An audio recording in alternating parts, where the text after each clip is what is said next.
মাত্র 92,000 টাকার জন্য বিক্রি করলো সম্মান। পাকিস্তান থেকে পাওয়া গেল ভারতের দুই বিশ্বাসঘাতক। ভারত কোনো বিদেশি শক্তির কাছে নয়, নিজের ভেতরে থাকা বিশ্বাসঘাতকদের কাছে সর্বদা হেরে এসছে।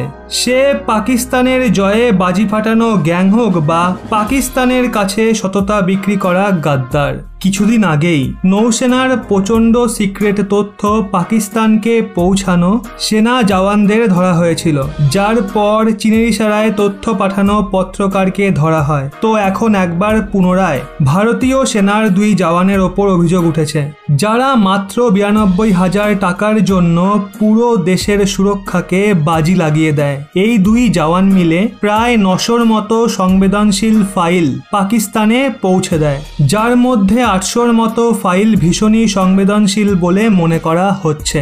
এই খবর ভারতের সুরক্ষা এবং সেনা মন্ত্রণালয়ের ঘুম উড়িয়ে দিয়েছে, কারণ এখন পাকিস্তানের গোয়েন্দা সংস্থার কাছে ভারতীয় সেনার নতুন এয়ারবেস ট্রেনিং সেন্টার কার্গিলের কাছে সেনার ঠিকানা, ড্রোনের পুরো তথ্য পৌঁছে গেছে। অবশ্য এই বড় খবর সামনে আসার পর কার্গিল এলাকায় ভারতীয় সেনা নিজের গতিবিধির রুটকে ডাইভার্ট করা শুরু করে দিয়েছে। ওদিকে আবার ড্রোনকে নিয়ে নিজের রণনীতিতে পরিবর্তন এনেছে। এই পুরো গোয়েন্দা কেলেঙ্কারিটা কি?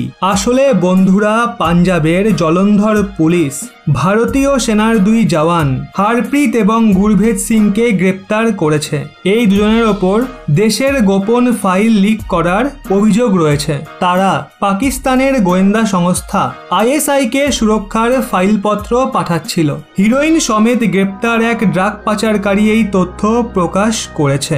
গ্রেপ্তার ভারতীয় জওয়ান হারপ্রীত 2017-তে 19 রাষ্ট্রীয় রাইফেলে ভর্তি হয়েছিল।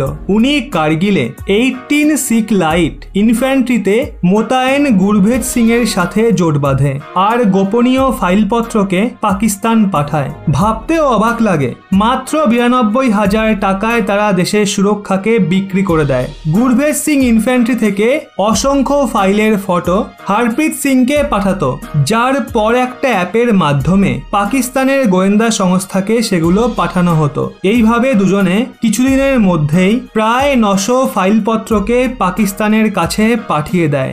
ভারতীয় সেনার কার্গিলে কি প্রস্তুতি রয়েছে, এয়ারবেস কোথায় তৈরি হয়েছে, আর নতুন কি তৈরি করা হচ্ছে, এই সমস্ত তথ্য গুরভেজ সিং পাকিস্তান পাঠিয়ে দেয়। এর জন্য গুরভেজ সিংকে 50,000 টাকা ঘুষ দেওয়া হয়েছিল। কাজ হয়ে যাওয়ার পর সে গোপন ফাইলপত্রের ফটো হারপ্রীত সিংকে পাঠিয়ে দেয়। প্রারম্ভিক তদন্তে জানা যায় ফেব্রুয়ারি থেকে মে পর্যন্ত, মানে 4 মাসের মধ্যেই তারা 900-র বেশি গোপন ফাইল পাকিস্তানি এজেন্সিকে ট্রান্সফার করেছে।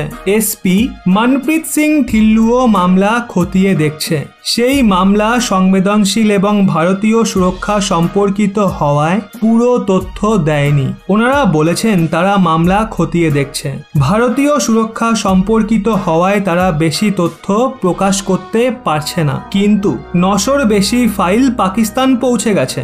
দেশের সুরক্ষা নিয়ে হচ্ছে খেলা। এর আগে অক্টোবর 2018-তেও উত্তরপ্রদেশের মিরাট থেকে একটা ভারতীয় জওয়ানকে পাকিস্তানি গোয়েন্দা সংস্থার হয়ে কাজ করা এবং তাদের জন্য তথ্য সংগ্রহ করার অভিযোগে গ্রেপ্তার করা হয়েছিল। ওদিকে জুলাই 2019-এ একই কারণে আরও এক জওয়ানকে গ্রেপ্তার করা হয়। গ্রেপ্তার জওয়ান অমৃতসরে পোস্টেড ছিল।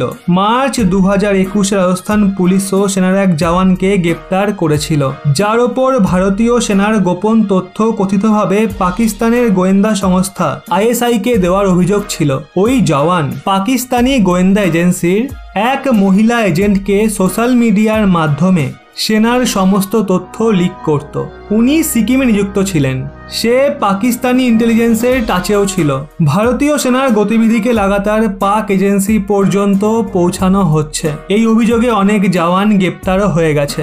এক্ষেত্রে দেশের সুরক্ষা নিয়ে বড় প্রশ্ন উঠে আসে। ভাবতেও অবাক লাগে, দেশকে সুরক্ষা দিতে গিয়ে সামান্য কটা টাকার জন্য এরকম কিছু মানুষ বিশ্বাসঘাতকে পরিণত হয়, শত্রুপক্ষের কাছে নিজেকে বিক্রি করে দেয়। একজন ভারতীয় হিসাবে এটা সত্যি আমাদের কাছে ভীষণ লজ্জার এবং ঘৃণার ব্যাপার, যেখানে আমাদের প্রত্যেক ভারতবাসীর মন্ত্র প্রাণ যায় যাক, কিন্তু দেশের এক চুলও ক্ষতি হতে দেব না।